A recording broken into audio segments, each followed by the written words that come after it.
Minsan, kung naka-tubeless setup ka, nangyayari talaga yung bumabara yung sealant sa Presta valve. Siyempre, kailangan mong baklasin ang Presta valve para linisin.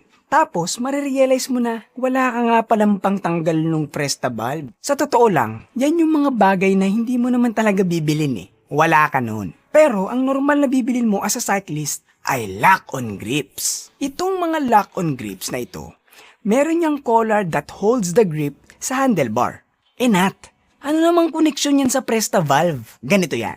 Pag tinanggal mo yung grips mo, kunin mo yung collar at tanggalin mo yung bolt. Itong awang sa collar na ito, yan yung pwede mong gamiting pangtanggal ng Presta valve. Diba? Very handy yan.